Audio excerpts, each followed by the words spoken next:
Friends, मैं मेघा स्वागत करती हूँ आपका अपने YouTube channel study with Megha Pathak पर। देखिए, मैं आपको जो संधि वाला टॉपिक है वो माध्यमिक शिक्षा बोर्ड की जो बुक है नवीन हिंदी व्याकरण जो पहले चलती थी लेकिन अब नहीं चलती है, और इसके अलावा हिंदी रचना प्रबोध जो बुक है जो अभी चलती है, उन दोनों के अंदर जितना भी मैटर दिया हुआ है वो सारा मैटर कवर करवा रही हूँ। मेरे इस चैनल का जो आधार है वो माध्यमिक शिक्षा बोर्ड ही है, उसकी किताबें ही हैं। तो देखिए, हिंदी में आपको यहाँ पढ़ा नहीं रही हूँ, मैंने आपको पहले ही क्लियर कर दिया है। मैं इंग्लिश की स्टूडेंट हूँ और मुझे हिंदी बहुत अच्छे से नहीं आती है, इसलिए मैं टीच नहीं कर सकती। लेकिन जो है, मैं आपके लिए मैटर ज़रूर लेकर के आई हूँ ताकि आपके आँखों के आगे से जो माध्यमिक शिक्षा बोर्ड में जितने भी शब्द दिए हैं, जो भी मैटर दिया है, वो सारा आपकी आँखों के आगे से एक बार निकल जाए, उसको आप अच्छे से प्रैक्टिस कर लें। क्योंकि पेपर में देखा गया है कि माध्यमिक शिक्षा बोर्ड में से ही रीट के पेपर में तो कम से कम प्रश्न जो है सीधे लिए जाते हैं, तो बहुत ही इम्पॉर्टेंट होता है उनको पढ़ना। यही इसी मकसद से मैंने जो है हिंदी का भी मैटर आप लोगों को प्रोवाइड करवाया है। तो देखिए, मैं आपको जो संधि है वो पूरी तरीके से कंप्लीट करवा चुकी हूँ। आज जो हम क्वेश्चंस डील करने वाले हैं वो इसके अभ्यास प्रश्न हैं। पाठ्य पुस्तक के पीछे जो प्रश्न दिए जाते हैं, देखा जाता है कि कई बार सीधे ही उनमें से प्रश्न ले लिए जाते हैं, इसलिए उन क्वेश्चंस को सॉल्व करना बहुत ही इम्पॉर्टेंट है। इसीलिए मैं वो क्वेश्चंस आपके लिए लेकर के आई हूँ, और जितना मुझसे हो सकेगा उतनी मैं मदद आप लोगों की करूँगी इन क्वेश्चंस को, जितना मेरी समझ काम करती है। लेकिन केवल सही चीज़ जो केवल सही है वही चीज़ मैं आपको प्रोवाइड करवाऊँगी। हिंदी मुझे बहुत अच्छे से नहीं आती है, मैंने आपको पहले ही बता दिया है। तो आप केवल उस मैटर पर फोकस करें, उन क्वेश्चंस को आप बार बार अपनी आंखों के आगे से निकालें और उनको प्रैक्टिस करें। यही इन वीडियोस का मकसद है। तो देखिए, आज मैं अपना वीडियो स्टार्ट करती हूँ। आप मेरे चैनल को अगर आपने सब्सक्राइब नहीं किया है तो अभी आप सब्सक्राइब कर लें, वीडियो को लाइक करें, इस वीडियो को पूरा देखें, दोस्तों के साथ शेयर करें, और जो बेल आइकन है उसे आप प्लीज़ प्रेस कर दें, क्योंकि मैं रेगुलर वीडियोस जो है अपलोड करती हूँ ताकि आपको उसका नोटिफिकेशन मिल सके। तो चलिए स्टार्ट करते हैं।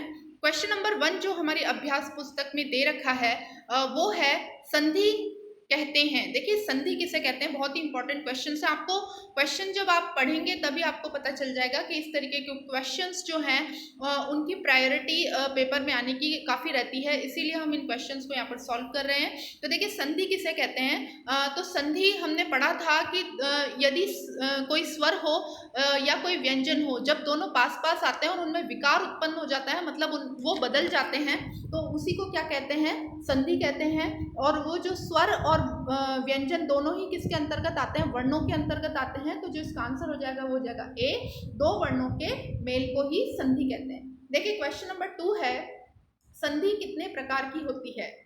ए 4 प्रकार की, ब 2 प्रकार की, स 5 प्रकार की, या द 3 प्रकार की। तो देखिए, इसका जो आंसर हो जाएगा वो हो जाएगा द 3 प्रकार की। हम सभी जानते हैं कि संधि 3 प्रकार की है, मुख्यतः स्वर संधि, व्यंजन संधि और विसर्ग संधि। क्वेश्चन नंबर 3 है, निम्नलिखित में से किसमें स्वर संधि नहीं है। अब देखिए, रूल्स वाली बात आ गई है, जो हम पहले देख चुके हैं, जो प्रैक्टिस कर चुके हैं, उनको अगर आप वीडियोस को देखेंगे तो उनमें आपको सभी रूल्स मिल जाएंगे और आपको बहुत अच्छी पकड़ बन जाएगी अगर आप उसकी प्रैक्टिस करें। लगातार 3-4 बार उन वीडियोस को देखें, उनमें जो प्रश्न दिए गए हैं उनकी प्रैक्टिस करें, तो आपको रूल्स फटाफट से समझ में आने लग जाएंगे। देखिए, इसमें क्वेश्चंस मैंने सॉल्व करके आप लोगों के सामने प्रोवाइड कर दिए हैं। देखिए, गिरी प्लस ईश होता है, तो छोटा ई और बड़ा ई मिलकर यहाँ पर गिरीश बन रहा है, और यहाँ पर क्या हो रही है, दीर्घ संधि हो रही है, क्योंकि दो समान स्वर मिलकर के बड़े स्वर में बदल रहे हैं, तो दीर्घ संधि है। और ये क्योंकि दोनों स्वर हैं इसलिए इसमें तो स्वर संधि है, तो ये तो है नहीं हमारा आंसर। ब वाला जो है वो है परोपकार। देखिए, परि प्लस उपकार इसका जो है संधि विच्छेद होता है, तो इसमें ई प्लस ऊ मिलकर के ओ बन गया है, जो ई और ऊ मिलकर के ओ बन गया है। और ये कौन सी संधि हो गई है, ये संधि जो है वो गुण संधि है। आपको पता है, ई और ऊ मिलकर ओ बन जाता है तो वो गुण संधि होती है। तो ये भी हम, और इसमें दोनों स्वर हैं, देखिए ई और ऊ दोनों स्वर हैं, तो ये भी स्वर संधि है, तो ये है नहीं। इसके अलावा मतेक्य जो शब्द है, इसमें मद प्लस एक के है। देखिए इसमें अ प्लस ए मिलकर के बड़ा ए बन रहा है, तो ये वृद्धि संधि हो गई है, क्योंकि इसमें समान स्वर की क्या हो रही है, वृद्धि हो रही है। सॉरी, समान स्वर की नहीं, दो अलग अलग स्वर जो हैं, जैसे यहाँ पर मत में अ है और ए जो है वो अपने आप में एक स्वर है, लेकिन जो उसका बड़ा रूप ऐ वो बन रहा है, इसलिए इसको वृद्धि कहते हैं। अगर ये दोनों समान स्वर होते तो ये दीर्घ संधि कहलाती, जो कि हमने ग्रीश में देखी थी। तो देखिए ये इसमें भी स्वर है, तो ये भी हमारा आंसर नहीं है।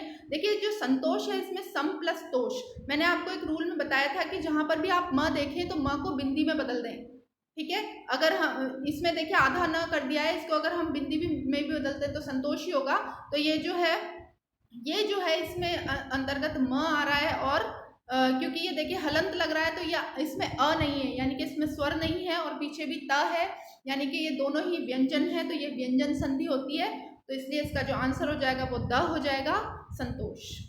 देखिए क्वेश्चन नंबर 4 है, यशोगान शब्द का संधि विच्छेद होगा। तो देखिए यशोगान जो शब्द है इसमें क्या हो रहा है, ओ जो बन रहा है वो किस तरीके से बन रहा है, यश प्लस गान से बन रहा है, इसका आंसर ब हो जाएगा, क्योंकि इसमें जो विसर्ग है उसका लोप होकर के वो ओ में बदल गया है, इसी तरीके से यशोगान हो गया है।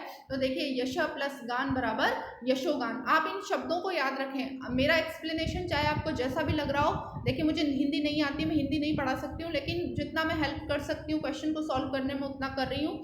और आप केवल प्रश्न पर ध्यान दें, क्योंकि ये माध्यमिक शिक्षा बोर्ड की बुक के प्रश्न हैं और ये बहुत ही इंपॉर्टेंट होते हैं एग्जाम पॉइंट ऑफ व्यू से, इसीलिए हम इनको सॉल्व कर रहे हैं। तो देखिए नेक्स्ट जो दे रखा है वो है निम्नलिखित संधि विच्छेदों की संधि का सही विकल्प छांटिए।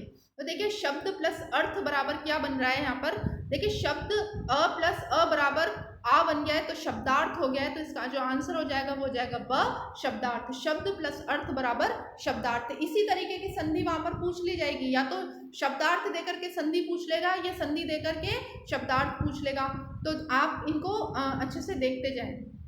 गज प्लस इंद्र बराबर गजेंद्र बन रहा है, तो देखिए अ प्लस ई बराबर ए बन गया है, तो गजेंद्र हो जाएगा, तो इसका आंसर अ हो जाएगा, गजेंद्र।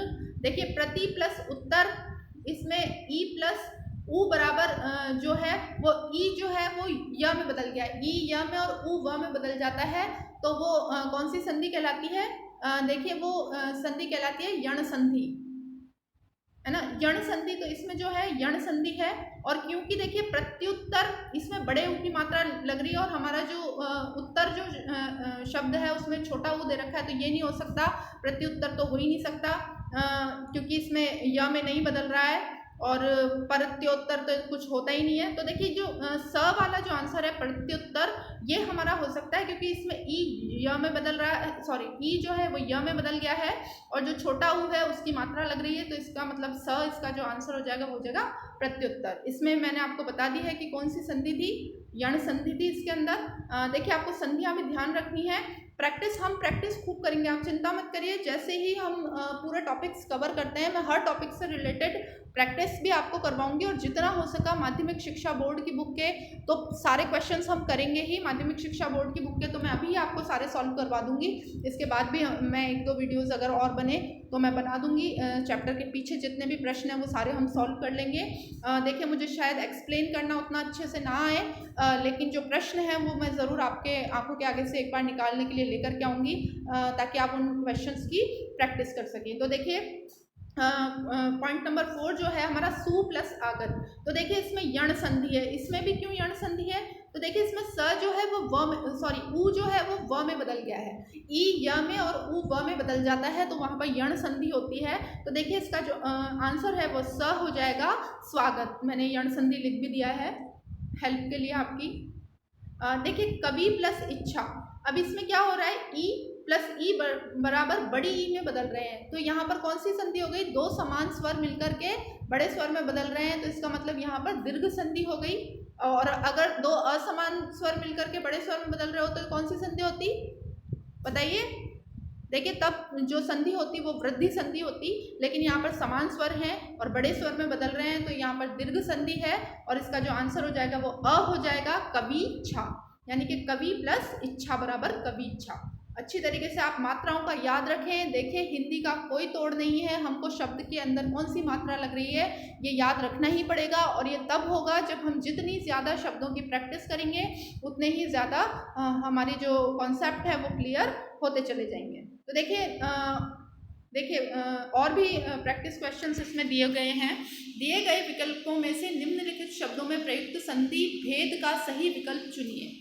तो देखिए संधि का कौन सा भेद है। अब देखिए थोड़ा सा डिफिकल्ट लेवल हो गया है, हमको पहले संधि देखनी पड़ेगी। पहले तो हमको संधि करना आना चाहिए और फिर कौन सा शब्द बन रहा है वो सब करके संधि का नाम ये जो है वो पूछ रहा है। तो देखिए इसमें है अन्य प्लस अर्थ, अन्यार्थ का जो है संधि विच्छेद है अन्य प्लस अर्थ। तो देखिए अन्य में अ है, अ और पीछे का अ मिलकर के आ बन रहे हैं, तो ये कौन सी संधि हो गई, दो समान स्वर मिलकर के बड़े स्वर में बदल रहे हैं, तो ये दीर्घ संधि हो गई।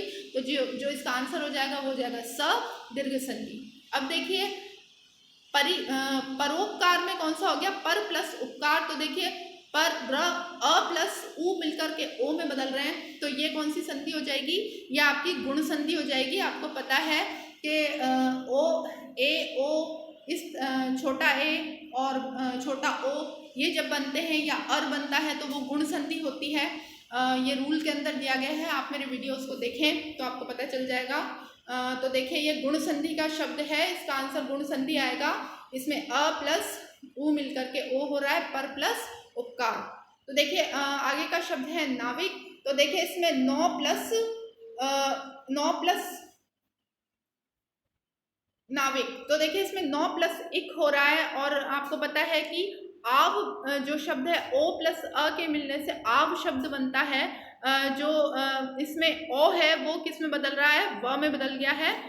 इसी को मतलब ओ जो है वो किस में बदल रहा है, व में बदल गया है। तो ये 9 प्लस इक बराबर नाविक होता है, और आव है इसका मतलब ये कौन सी संधि हो जाएगी, अयादि संधि हो जाएगी। तो इसका आंसर स हो जाएगा, अयादि संधि।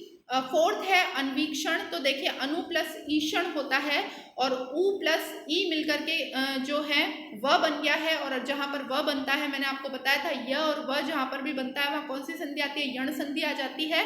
तो इसका जो आंसर हो जाएगा वो अ हो जाएगा, यण संधि। अब देखिए महेश्वर जो है वो महा प्लस ऐश्वर्य।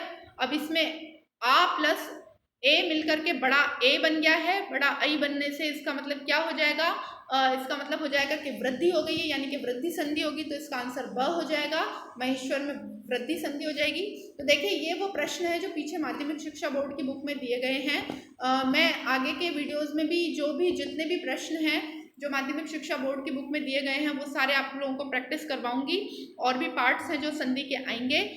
तो मिलते हैं नेक्स्ट वीडियो में। मेरे चैनल के साथ आप जुड़े रहें, रेगुलर अपनी स्टडी को नया आयाम देते चले जाएं, और जितनी ऊर्जा और साहस से आप पहले तैयारी कर रहे थे लॉकडाउन के पीरियड में भी उतनी ऊर्जा और तैयारी के साथ आप इस चैनल पर तैयारी कर सकते हैं, अपने लक्ष्य को आप प्राप्त कर सकते हैं। मिलते हैं नेक्स्ट वीडियो में, धन्यवाद।